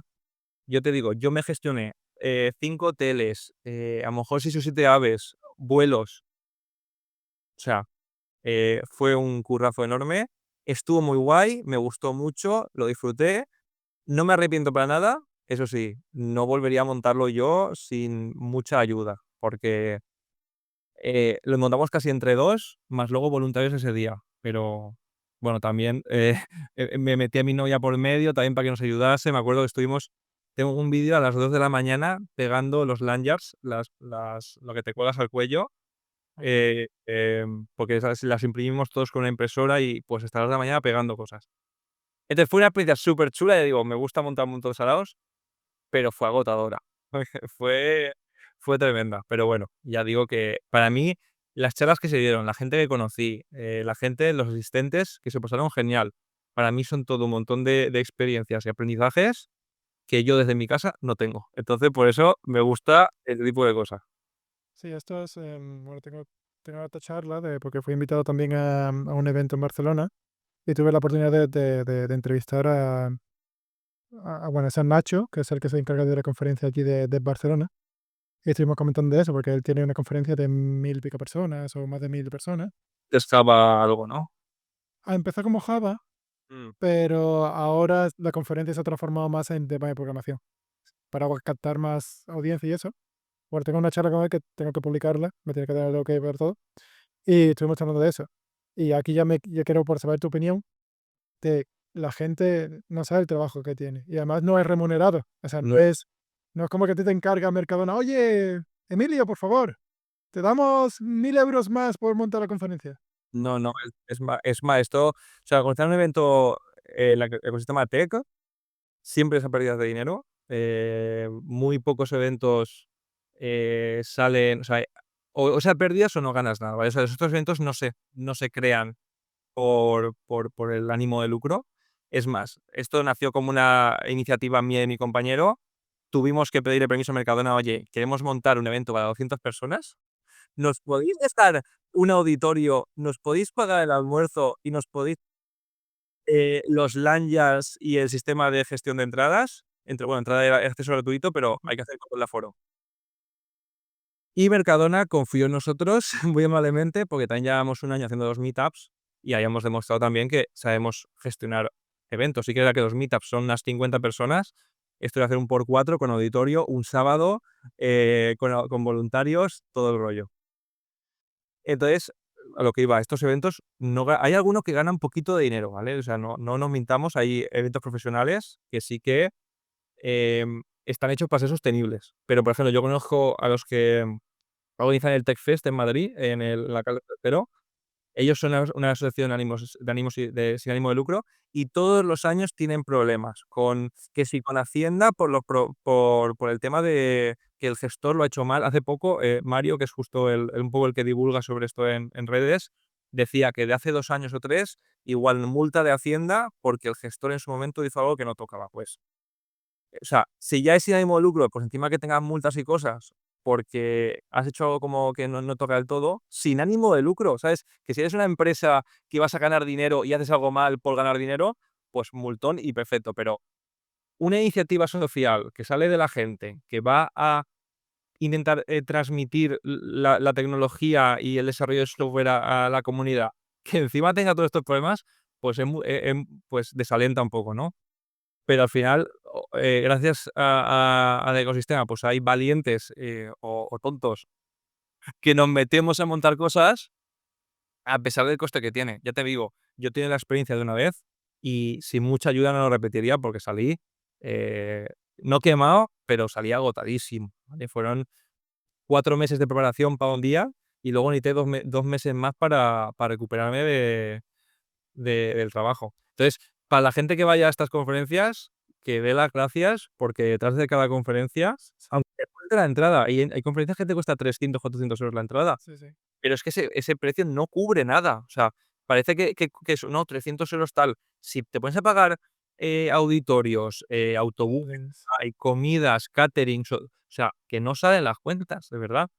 Y gracias a gente que dedica su tiempo y esfuerzo en ello, pues tenemos conferencias superchulas en España. O sea, en España tenemos un montón de como la de Barcelona que tú decías, Sobercast de Barcelona, Sobercast de Pamplona, la Comic Conf, la Pulpo, la Bilbo Stack. Pues tenemos un montón de cosas superchulas en España, o que en países latinoamericanos también tendrás, a mí me suena de Argentina Nerdearla, que es una también que está allí. Pues también todas estas conferencias superchulas, pues al final hay gente detrás que se pega unos currazos tremendos. Y eso también hay que valorarlo, claro. Sí, sí, yo, vamos, hablándolo con él vamos, solamente como que tiene un meetup y también como que tú, se tiene un trabajo, ya es como, oye, es que no apetece, es que estás dedicando a lo mejor ese tiempo que, bueno, tú tienes pareja, ¿no? Por lo que he entendido. Pues bueno, pues no estoy con mi pareja, ¿no? O no estoy ni siquiera con mi pareja, o no estoy pues en el sofá tirado, relajándome o lo que sea. Estoy aquí y como tú dices, ¿no? Que ahora buscar sponsors, aunque no sé si tuviste la oportunidad de buscar sponsors. Nosotros no, porque tuvimos un esfuerzo muy grande, Mercadona, que dijo: "No pasa nada, no os liéis, como es la primera", pues Pues nosotros eso ya es una suerte, ¿eh? sí, sí, al final también, o sea, una vez analizas costes, para una empresa tan grande, la realidad es que no es un golpe Ya, ya. tan gordo. Sí que es verdad que un poco la empresa también busca un poco el retorno de inversión, ¿vale? Al final es: "Oye, si montamos esto, nos va a dar visibilidad, estaría bien que contratásemos a alguien de los existentes", porque, pues al final un poco justificar los costes. Pero bueno, Sí. que al final es buscar un equilibrio, ¿no?, entre lo que te cuestas y lo que te aporta. A mí, personalmente, me aporta, pues, satisfacción personal y conocer gente interesante. O sea, Networking. sí. A la empresa, por ejemplo, una chica que está trabajando ahora en Mercadona, no la conocimos en el evento este grande que hicimos. O sea que ya al menos una contratación ha salido. Así que por ese lado, bien. Y por el tema de meetups, ese, ¿cómo surgió? Porque entiendo igual como lo que entendí, eso fue puramente tuyo y de tu compañero, ¿no? Sin Mm. nada de ningún tipo de remuneración ni ningún tipo, simplemente era por puro Por montar cosas ligar. caos, sí, sí. Esto fue después del COVID, porque aquí en Valencia antes del COVID había mucho grupo de meetup y mucha quedada por las tardes de tecnología y tal. ¿Qué ocurre? Que con el COVID para todo, pues se acaba porque por COVID. Y en 2023 o 2022, hace 3 años, 2023, no, 2022, nace oye, ahora que ya ha pasado el COVID, que no hay nadie haciendo eventos, vamos a hacer algo porque nos gusta el tema de eventos. Y después de darle muchas vueltas y tal, dijimos: "Venga, vamos a hacer algo". Y hicimos el primero, vinieron 12 personas, creo, Ujú. pero bueno, y poco a poco, pues, tuvimos más tracción tal, y ahora vienen unas 50 o 60, que es que ya no cabemos en la cocina. Si no si no anunciamos más o no publicitamos más, porque es que no físicamente no cabemos más. Así que yo muy contento. Y es de todo, ¿no? De todos los temas de programación o tecnología, o enfocáis más en Python. Hay gente técnica, hay PMs, hay diseñadores, hay gente que está reinventando, viene gente que dice: "Yo he estado trabajando 12 años de, yo qué sé, en una de contable y ahora me he metido al tema de producto porque me interesa". O sea, hay un montón de perfiles súper, diferentes y que al final, pues también, por eso tenemos como una hora de networking para que eso, para que la gente, pues hable entre ellas, se conozca, tengan sinergias y aprendan unos de los otros. Que ya digo, para mí es que lo que me motiva, conocer gente y conocer otras empresas y problemas de otras empresas, para mí es lo que me aporta a nivel personal este tipo de eventos. Sí, sobre todo para aprender tú también, ¿no? Porque así conocer los problemas que tienen las otras personas y las pelillas también en tu día a día, en tu profesional, lo que sea. Y Sí, eso sí. puede abrirte puertas para un futuro, lo que sea. Para mí es hambre de conocimiento. O sea, yo, nunca he aprendido, o sea, nunca me he trabado. Nunca he parado de aprender y nunca he parado de estudiar, y para mí creo que es una gran parte de nuestro día a día como profesionales. Mira, ahora si quieres, como acabé de decir, de aprender y demás, he visto que en tu canal también tienes unos cuantos vídeos sobre, ya por el tema trending, sobre inteligencia artificial. Y Sí, también has probado Jules y también acabo de... Y, otros de inteligencia artificial. Y de hecho tu último vídeo, por lo menos hoy, día de hoy, lo que he visto es de esta nueva de Amazon, ¿cómo se llama? Kai, Kei, Kiro. Kiro. Que lo digo mal en el vídeo porque no sé cómo se pronunciaba, pero ya busqué y se pronuncia como hero, como héroe, Ah, pues vale. Kiro. Ah, pues no lo he probado, pero vamos. A ver, cuéntame, ¿qué tal? ¿Cómo lo ves? Pues nada, que esto del software está muy guay porque lo que he dicho antes, la curva de entrada económica es muy baja, pero es que no para de cambiar. Entonces, tienes que estar todo el día enchufado a las últimas novedades, porque como estés un año parado, te desactualizas un montón. Y pues todo esto de la IA está avanzando tan rápido y tanta novedad, que es que, ya te digo, hay que estar todos los días leyendo noticias, todos los días informándote de las últimas cosas, porque es que, ya te digo, si no te quedas muy atrás. Y el canal de YouTube es lo que he dicho antes, a mí me está enseñando muchas cosas porque como tengo que hacer vídeos, me esfuerzo a aprender, me esfuerzo a interesarme por cosas nuevas, y se me da un montón de cosas súper interesantes. Y el oficio de software está cambiando, y en unos años va a ser totalmente diferente a como es, y es súper importante el estar al día en estas cosas para no quedarte atrás. Es como el que se queda programando en COBOL desde hace 20 años, pues obviamente, si quiere desarrollar algo moderno, tiene que hacerse una reinvención casi de su perfil profesional. Pues siempre hay que estar encima un poco de la cresta de la ola, y es agotador, porque esto, ¿perdón? Pero ya digo, a mí es que me gusta mucho aprender y me gusta mucho, adquirir nuevos conocimientos y habilidades, y creo que es súper importante, porque ya digo, lo típico de que las empresas siempre buscan la última tecnología o gente que lleva 5 años de experiencia en esa tecnología, cuando la tecnología tiene 2 años, pues por eso siempre hay que estar a la última. Y que te... Bueno, no sé ni siquiera lo que produce lo de Amazon, pero por ejemplo, la última vídeo que subiste, pero aquí has dicho una cosa que me gustaría saber por qué lo has dicho y que me cuentes un poco más, que es que el papel del programador va a cambiar. O algo así, no sé exactamente con esas palabras, pero sí Como también... software va a cambiar totalmente. A ver, cuéntame un poco más de eso, ¿cuál es tu pensamiento? Pues, al final, o sea, estamos en una especie de revolución industrial a nivel de programación, ¿vale? Es igual que cuando al principio trabajábamos con lenguajes como ensamblador, que eran muy bajo nivel, salieron lenguajes de alto nivel, como puede ser C, y cambió el cómo se desarrolla software completamente, ¿vale? Cambia el cómo lo haces, las metodologías que sigues para crearlo y las cosas que tienes que tener en cuenta para crearlo. Si tú trabajas en ensamblador, tienes que tener un pensamiento y una forma de trabajar más pensado a nivel registros, a nivel direcciones de memoria. Si trabajas con C, que es más alto nivel, ya te olvidas de los registros. Tienes variables, tienes flujos de control, etcétera. Pues ahora está pasando lo mismo. Estamos pasando de desarrollar con lenguajes procedurales de una forma muy artesanal, por así decirlo, muy a bajo nivel, entre comillas, dentro del código, y lo que están haciendo los LLMs y las IAs es que estamos otra vez cambiando de paradigma. Y vamos a ir a un paradigma donde el bajo nivel del código no sea tanto a lo mejor el día a día, sino que sean instrucciones más alto nivel. Cambiamos un poco el nivel de abstracción. Pasamos de ensamblador a lenguajes, y ahora vamos a pasar de lenguajes de programación en muchas ocasiones a lenguaje natural prácticamente. Y el cómo hablar con la IA, cómo pedirle que haga cosas y cómo ponerle un poco barreras a lo que hace para que haga cosas que tienen sentido, es un poco el siguiente nivel en lo que es desarrollo de software. Y ya digo, en 5 años, el cómo desarrollamos software no va a parecerse en nada a cómo desarrollamos ahora. Y eso estoy segurísimo. Ha cambiado en 2 años tremendamente, pues en 5 al paso que vamos, es que no se va a parecer en nada. ¿Pero a qué te refieres exactamente con eso? Porque estoy diciendo de programar en lenguaje natural, pero ¿por qué le vas a decir, hola, inteligencia artificial, por favor, ¿me puedes programar un microservicio de usuarios? No sé. Sí, sí, sí. Yo ya Eh, sí. tengo un vídeo hace poco que le digo eso, le digo el de Kiro, le digo, oye, quiero una encuesta para evaluar los conocimientos de Domain Driven Design de un candidato. Y el tío primero me hace una lista de especificaciones, que es historia de usuario, que yo tengo que revisar. Luego me hace una fase de diseño, que es, voy a implementarlo tal que así, yo lo reviso, o sea, a nivel diseño, y luego, tarea por tarea, se lo implementa. Y yo llego y tengo la aplicación perfecta, funcional, sin tocar nada de código. Entonces, eso estás creando software con ello y no estás programando.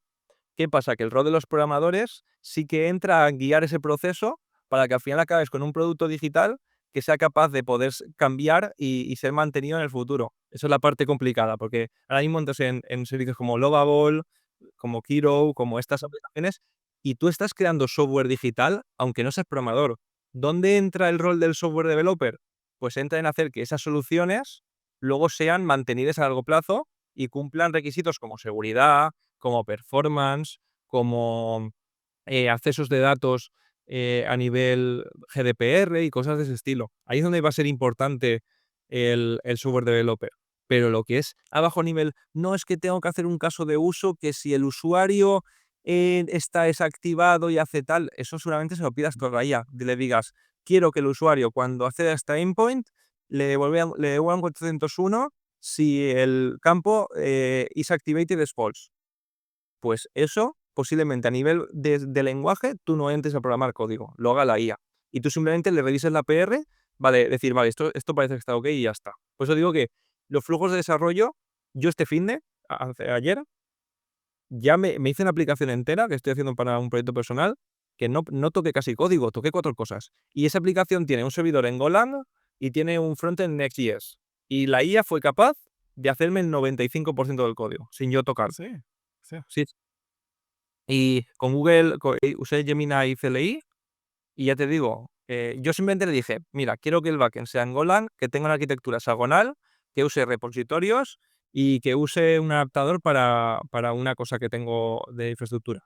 Y quiero que el frontend esté en Next.js 15 con el app router, que es la nueva forma de hacer páginas, y quiero que la conexión al servidor se haga a través de repositorios usando entidades de dominio. Yo con decirle esas especificaciones, el pu, pu, pu, pu, pu, pu, y ya te digo, me hizo un producto digital que yo había tardado una semana entera en programarlo y lo hice en 2 días.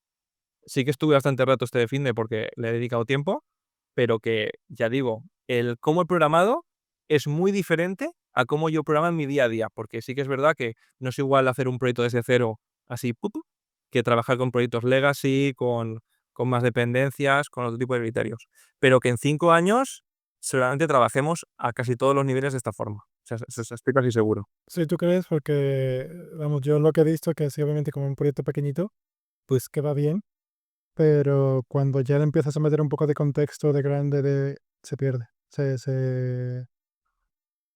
Claro, ahí entra en juego mucho el cómo vamos a estructurar software a partir de ahora. Posiblemente ahora le dediquemos más atención a lo que es la arquitectura, lo que es el diseño, que el sistema sea homogéneo, es decir, que todas las partes estén construidas de una forma similar, es decir, todos los repositorios igual, todos los controladores igual, todas las vistas igual, para así hacer que la IA se le haga más sencillo el trabajo.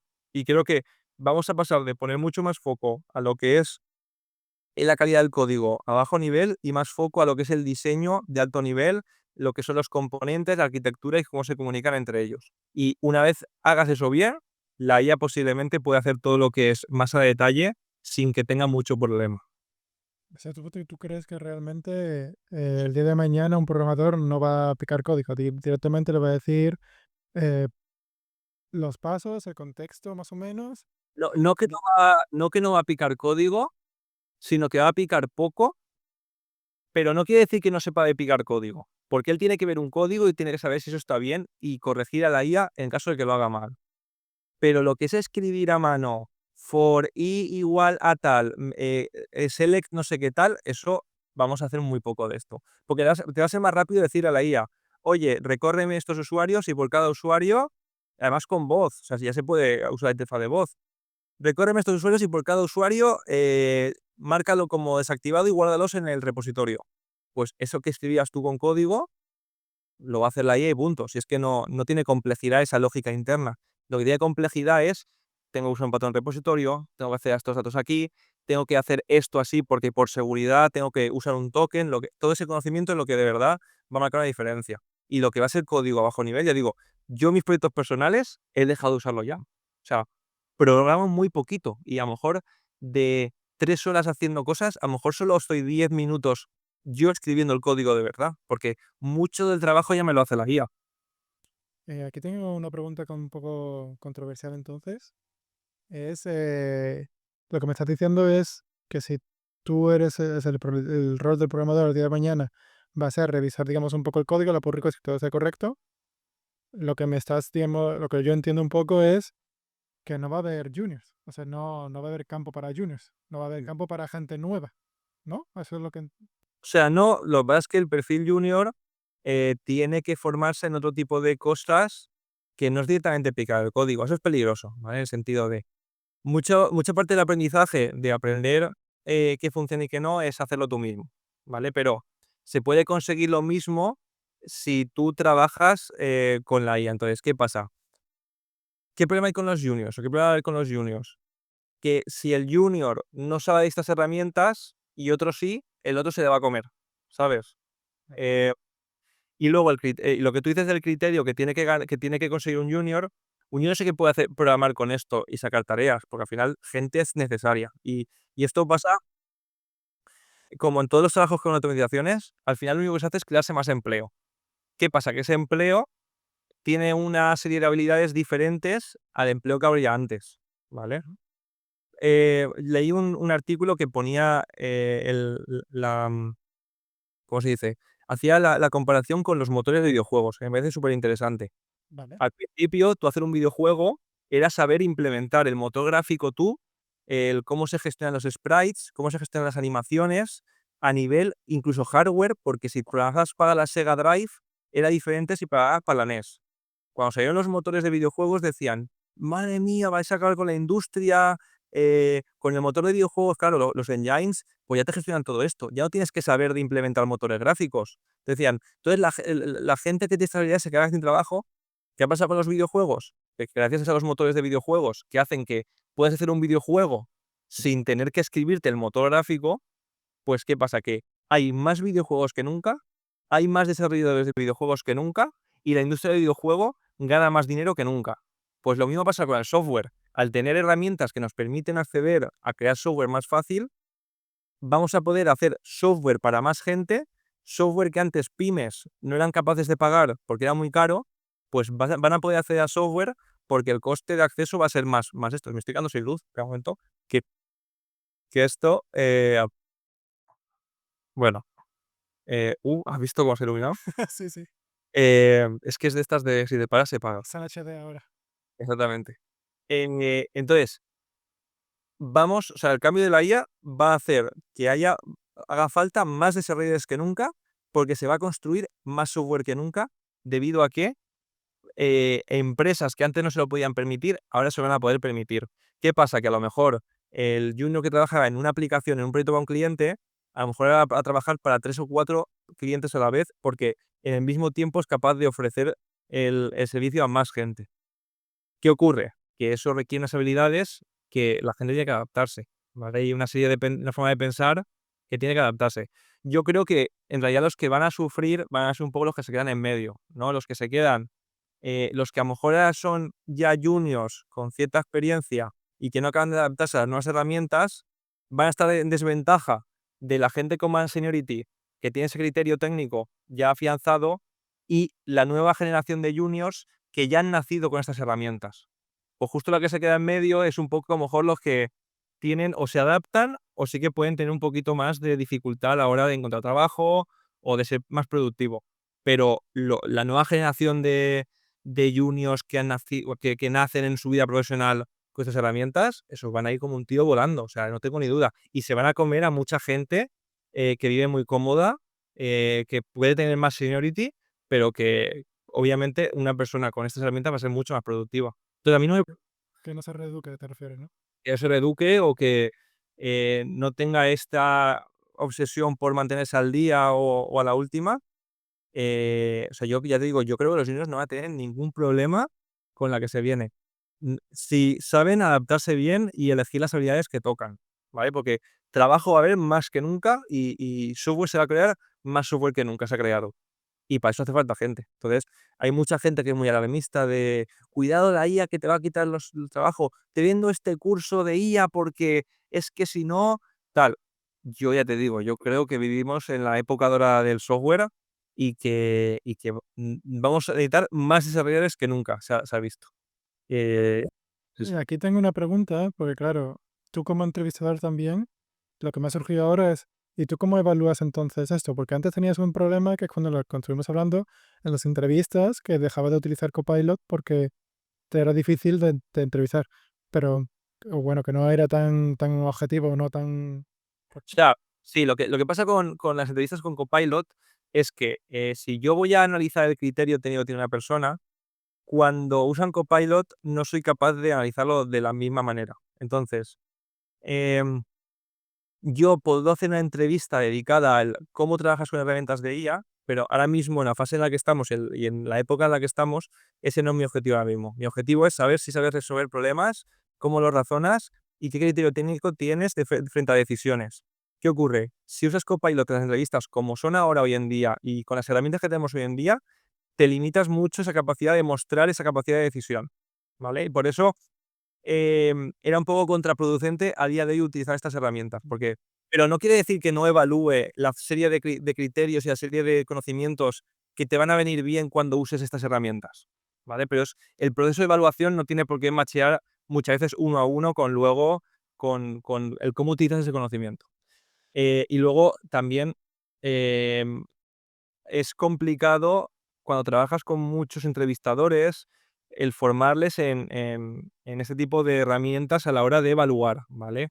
Si tú llevas haciendo entrevistas de una forma mucho tiempo, también el cambiar cómo entrevista a una persona también es costoso, o sea, no es fácil, ¿vale? Entonces, de cara a hacerlo más justo para todo el mundo, es mejor que ninguno tenga acceso a que solo algunos tengan acceso, pese a que estas herramientas luego se usan en el día a día, ¿vale? Pero cuando evaluamos conocimientos, no tenemos por qué evaluar justo la actividad en concreto, sino cómo te enfrentas a esos problemas.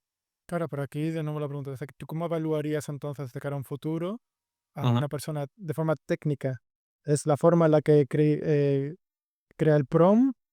Forma, porque claro, esas herramientas, porque claro, si no programa, ya por curiosidad, ¿cómo lo verías tú que te viene alguien a entrevistar? Muy fácil. Si tú le dices a la IA, hazme un servicio para crear pedidos, ¿vale? Hay una serie de cosas que se llaman los code smells o cosas que muestra la mantenida del código a largo plazo pueden ser ideal y esos code smells, muchos de ellos no cambian con o sin IA. O sea, tú tienes que ser capaz de detectarlos y apuntarlos, ¿no? O sea, darte cuenta que existen y evitarlos, ¿vale? Entonces, si ya la persona me dice, le digo, hazme un perfil de usuario, le dice a la IA, haz un perfil de usuario, aceptar tal, tal, funcionando. Y yo le pregunto, que por favor, dime cómo analizas tú la mantenida de este código a largo plazo. Y no saben responderme, pues no tienes el conocimiento. ¿Qué ocurre? Que tienes que interesarte de esos codes mesh, qué son, cuáles hay, cómo afectan al mantenimiento, cómo evitarlos, cómo solucionarlos. Y ese trabajo tienes que hacerlo y tienes que conocerlo, ¿vale? Entonces así evalúo yo si ese tipo de perfiles, si usan la IA o no. No es tener el producto y ya está. Es saber construir un producto que sea mantenible, robusto y escalable a largo plazo. Y esos conocimientos tienes que tenerlos si quieres el trabajo, por así decirlo. Claro, pero aquí ya vuelvo otra vez con la pregunta. Sí, Que aquí, si eres un... cuéntame. Que a lo mejor no estoy pillando justo lo que estás preguntando. No, no, sí, sí, correctamente. Tú lo que evaluarías es el conocimiento de aquella persona Sí. del código que se genera de inteligencia artificial. Pero claro, si tú eres un junior, tú no tienes esos conocimientos, por lo tanto no vas a saber responder, simplemente vas a saber utilizar la herramienta. Claro, y es que a un junior normal le pido lo mismo. O sea, a un junior que viene aquí yo tampoco le pido que haga el código más mantenible, escalable y robusto del mundo, si no sería señor. Entonces, ¿yo qué pido a un junior cuando lo entrevisto? Sí que es verdad que ya digo que no suelo entrevistar a muchísimo junior, pero para mí, con los juniors hay una frase de Simon Sinek que dice, contrata por actitud porque las skills las puedes enseñar. Pues yo en un junior muchas veces me fijo en eso, una buena actitud, comunicación, sabe usar un lenguaje de programación, escribe algún test. Es que, ¿qué más puedes pedir a un junior? Si ya es junior, supone que acaba de empezar en su carrera. Sí, sí, Entonces, sí. con que sepa usar un lenguaje, me haga algo medio funcional, eche algún test para que al menos tenga un ciclo de desarrollo un poco sano y me sepa usar las herramientas, es que a un junior no puede pedirle nada más. Si es que si le piden más, es que está buscando un mid o un perfil más senior.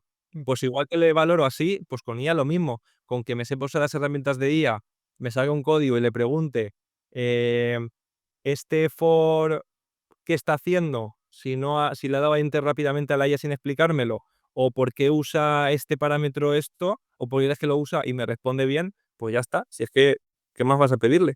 entiendo, entiendo, sí, correcto. Ya la última pregunta, ya por temas de curiosidad. Claro, si se puede hablar un poco, ya por curiosidad de Mercadona, porque claro, está Mercadona Tech y está Mercadona. Eso es lo que Me estudié yo, ¿no? Sí, Mercadona IT y Mercadona Tech. Sí. ¿Qué diferencia hay? ¿Cómo se relacionan? ¿Cómo es el proceso de trabajar juntos? Porque entiendo que el Mercadona también influye en Mercadona Tech, porque al final es tema de producto, ¿no? Tema de negocio. Entonces tenéis que estar No, no, son 2 negocios muy separados. Mercadona IT es el departamento de informática de Mercadona, son unas 1000 personas y se dedican a todo lo que son sistemas internos de gestión de empleados, gestión de nóminas, herramientas internas en las tiendas, logística, etcétera. Mercadona Tech nace hace 8 años como la solución de Mercadona a la venta online. Entonces está acotado solo a los canales de venta, que es la web, o sea, el e-commerce, la web, las aplicaciones móviles y luego toda la logística que ocurre para que un pedido, desde que tú haces clic en el móvil hasta que te llega hasta que te llega a casa, aprovisionamiento de los almacenes que llamamos colmenas para preparar pedidos, preparación de los pedidos, vallas de expedición, enrutado de camiones, carga de camiones, última milla de entrega a tal. Pues todo ese problema de negocio que es súper acotado a lo que es la venta online, Mercadona Tech. Todo lo que es herramientas de empleados, nóminas, facturación, previsiones de ventas a nivel cadena, aprovisionamiento con proveedores, integración tal, todo eso en Mercadona IT. Entonces, tiene problemas de negocio súper, súper, súper separados. Sí que tenemos muchas sinergias porque al final hay músculo empresarial como temas de seguridad, temas de infraestructura, temas de comunicaciones, que ese músculo empresarial sí que lo lleva Mercadona IT, porque al final nosotros como Mercadona Tech, pues son cosas de las que nos extraemos, pues todo lo que es el sistema de CPDs, de comunicaciones, de redes de comunicaciones, todo eso, pues no tra entonces nosotros lo que hacemos es siete producto digital para nuestros procesos de venta y nuestros procesos logísticos. entiendo. O sea, que digamos que es como una empresa aparte, que bueno, que sí que obviamente tiene la marca y que se utilizará, pero es como que tiene una mini empresita que es del tema de logística, que es llevarte la compra a casa. Sí, más que una empresa es un departamento. O sea, trabajamos con un departamento, como podría ser ventas, que está separado de marketing o que está separado de, compras, lo que sea. Entonces, tenemos una estructura, vertical hasta como cualquier departamento y gestionamos un problema del negocio X, pero sí que estamos integrados en la empresa en cuanto a cultura, en cuanto a forma de hacer las cosas, jerarquía, estructura, todo está compartido. No es como si fuera un spin-off, que es lo que suele llamar, sí que es verdad que es una estructura y una cultura diferente. Nosotros estamos bastante alineados con lo que es el resto de la empresa. Guay, muy curioso, la verdad. Vamos, a mí porque una vez vivo en Alemania, pero vamos, hecho de menos Mercadona, la verdad, por los productos que tienen. ¿Cómo? Que yo cuando me voy de viaje también echo de menos la Sí, de los la productos y de todo lo que tiene, la verdad que hay. Pues nada, Emilio, o sea, de nuevo, muchísimas gracias por tu tiempo. Espero que hayas estado cómodo. ¿Has estado cómodo? Sí, todo bien. Espero que te guste la charla. Estaba intentando focusarla. muy chulas, y que además creo que también le puede servir a mucha gente, porque al final son insights un poco también del día a día y creo que es muy interesante. Pues eso, pues muchísimas gracias, Emilio. Así que lo vamos a dejar por aquí si no te importa. Gracias a ti. Y nada, muchísimas gracias por estar aquí. Muchísimas gracias por tu tiempo de nuevo. Y nada, muchas más gracias a la gente también que nos ha visto. Y obviamente dejaré también los canales de Emilio por aquí abajo en el comentario y demás. Nada, así que nada. Pues muchísimas gracias y hasta luego.